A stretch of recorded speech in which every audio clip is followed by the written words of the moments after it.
I'm the CEO of Spectrum Healthcare. At our core, we are a home care company. So we've got about 3,000 staff out in the field supporting more than 80,000 home care visits a week. And that's nurses and PSWs going into people's homes. The vast majority of that work happens within an hour of the Greater Toronto area. We have small operations in other parts of the province, as well as the small operation in Montreal. And in total, we service about 25,000 or more unique clients every year.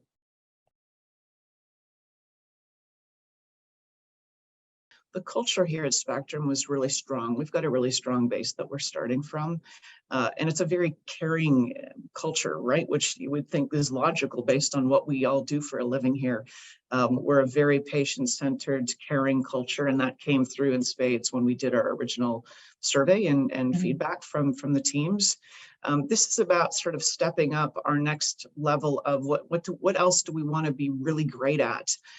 So it's about, driving leadership to different levels. It's about driving innovation and collaboration, and really making sure that we've got the leadership and the culture underneath and throughout the organization that's going to help us work through the transformation that is coming to us in not just in the sector in Ontario.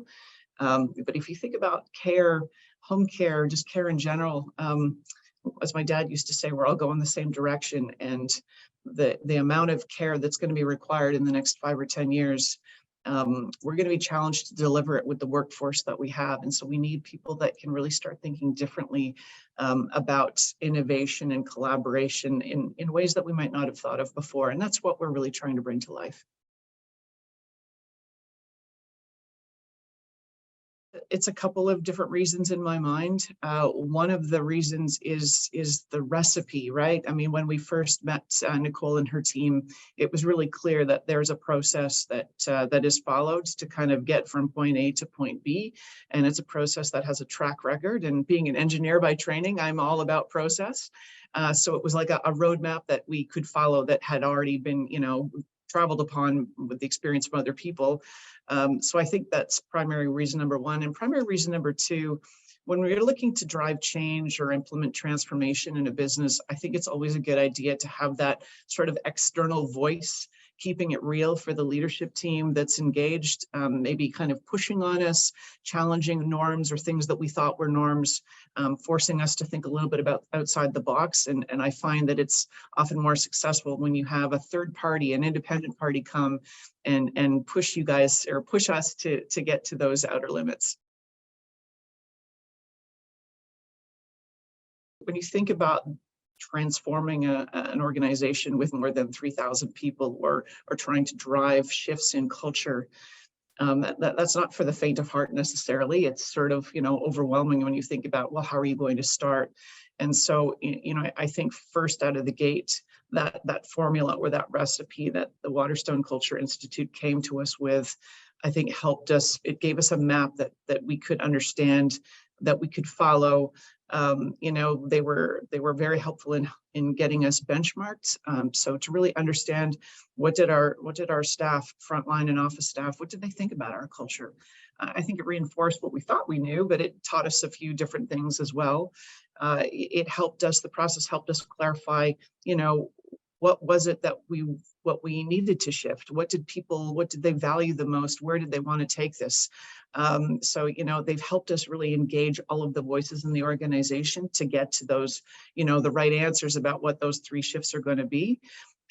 They've helped us kind of formulate some thinking and some groups around what the actions might need to be. And then I think really important is that ongoing check-in in the process. And okay, did you guys do what you said you were going to do? And really that accountability model, which I think is really critical in something like this.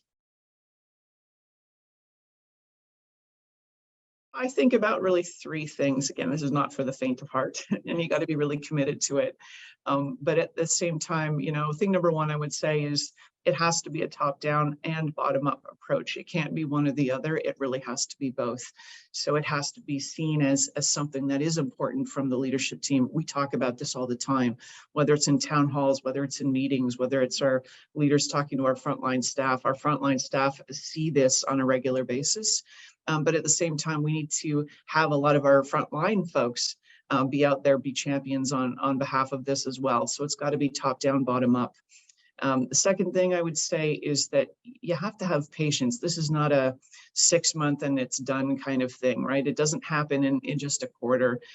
Really, we're looking to commit to a long game here. This is about who we want to be on a journey that's going to take us 5, 10 or more years. The last thing I would say is we're very specific and not to call it a project. This is not a project.